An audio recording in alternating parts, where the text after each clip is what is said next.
So again, referring to Shinran's words within his Kyo Gyo Shin Sho, the next 2 or 3 verses within his preface represent an exhortation or admonition.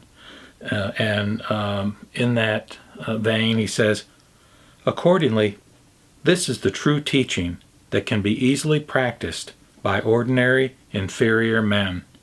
And what he's referring to here are unenlightened beings, unenlightened men and women. It is the shortest way. In other words, the shortest way to enlightenment, the shortest way to the other shore. It is the shortest way, easy to follow for the ignorant, stupid people. And by that he means people who are full of evil passions. In all the lifetime teachings of the great sage, and of course the great sage is Sakyamuni Buddha, and the reference to all the lifetime teachings is to the supposed 84,000 teachings that the Buddha taught. So in all the lifetime teachings of the great sage, nothing is equal to this sea of virtue. And the sea of virtue is Amida's name and his merit that he transfers to us so that we can traverse across that sea of suffering to the other shore of peace and enlightenment, to be reborn in his pure land. So again, that verse says, accordingly, this is the true teaching that can be easily practiced. It is the shortest way, easy to follow for the ignorant, stupid people. In all the lifetime teachings of the great sage, nothing is equal to this sea of virtue. So in terms of his exhortation and admonition, what he saw himself as being in was an age far removed from Sakyamuni's time, and he and other teachers of the Kamakura period in Japan viewed themselves as being in the era of significant decline in the Dharma and significant decline in the ability of people to follow the Bodhisattva path and attain Buddhahood through their own self-efforts. So that his thinking was that in that particular time there was no other way of deliverance except for the Pure Land path.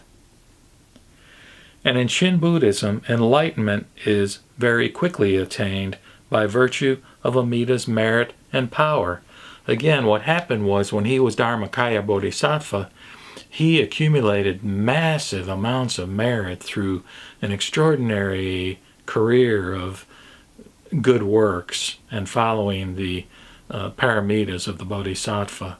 And then what he did in effect, and this is the theory behind the way in which our karma, so to speak, can be wiped away or nullified so that we don't have to continue this rebirth process over and over and over until we, through our own self-efforts, can attain perfect Buddhahood or Anuttara Samyak Sambodhi. That the idea is that Dharmakaya, through amassing all this merit and in creating his pure land where we can be reborn when we die, that by entrusting in him, he transfers a portion of that merit to us. He transfers merit to us to allow us to leap forward and attain Buddhahood essentially at the time of our death, rather than being caught in that cycle of samsara or rebirths. So in the next verse there in the preface he says, those who would abandon this defiled world, and by defiled world he means the world of delusions and evil passions, those who would abandon this defiled world and aspire for the Pure Land, who are perplexed over the practices and beliefs, who are darkened in mind and lacking in wisdom, and who have heavy sins and many hindrances, should particularly rely on the Tathagata's urging, and never fail to take refuge in the supreme direct way. Exclusively follow this practice and uphold only this faith. So what he's saying is that Sakyamuni is urging us to take refuge in Amida Buddha, which is what we are doing when we say Namu Amida Butsu, which means I take refuge in Amida Buddha. But again, as Renyo said over and over again in his letters, we recite the Nembutsu not as a form of self-effort, not as something we must do as a practice, but simply as an expression of gratitude for the gift of grace that Amida has already extended to us through his transference of merit and his assurance to us that we're going to be reborn in his pure land.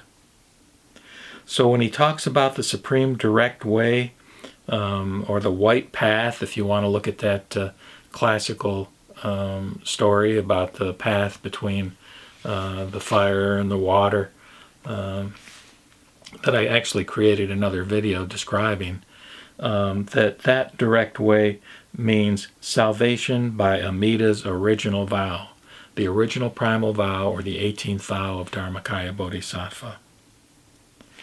And then the next verse says, "Ah, how difficult it is to meet with the universal vow, the powerful condition for our salvation, even in many lives. How difficult it is to attain the true pure faith, even in millions of kalpas.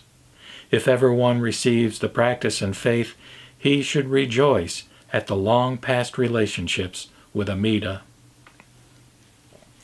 So the teaching here is that the vow is the supreme power, awakening faith in us and enabling us to be born in the pure land and attain enlightenment.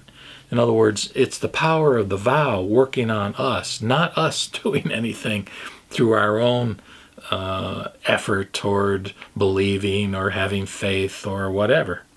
Again, in terms of the fact that it's Amida's action and not our action that results in our salvation, the point is that Amida's mind is endowed to the aspirant by Amida. It's Amida's action toward us, not our self-effort to somehow attain faith in him. This shinjin, or entrustment, or mind of faith, arises within us as a function of what Amida endows to us through his effort, through his merit. Here, where Shinran says a person should rejoice at the long past relationships, you can look at this in a couple of different ways. You can talk about the fact that we have friends, we have parents, we have siblings who guide us gradually to the way, who give us support and nurturance in our daily lives. But I suppose you could also look at it in the context of many of the sutras, which talk about us having had many past lives in which we have already been exposed to the Buddha's teaching. And it's a function of those influences that cause us to be able to become exposed to the teachings of the primal vow in this particular life, and thus to end our cycle of rebirths. So I'm going to leave it at that for this particular video, but what I want to do, as I did in the previous one, is to end by re-reciting those essentially 3 verses within the preface in an uninterrupted way, where Shinran, in his own words, in exhorting and admonishing us, says, "This is the true teaching that can be easily practiced by ordinary inferior men. It is the shortest way, easy to follow for the ignorant, stupid people. In all the lifetime teachings of the great sage, nothing is equal to this sea of virtue. Those who would abandon this defiled world and aspire for the pure land, who are perplexed over the practices and beliefs, who are darkened in mind and lacking in wisdom, and who have heavy sins and many hindrances, should particularly rely on the Tathagata's urging, never fail to take refuge in the supreme direct way, exclusively follow this practice, and uphold only this faith. Ah, how difficult it is to meet with the universal vow, the powerful condition for our salvation, even in many lives. How difficult it is to attain the true pure faith, even in millions of kalpas. If ever one receives the practice and faith, he should rejoice at the long past relationships with Amida."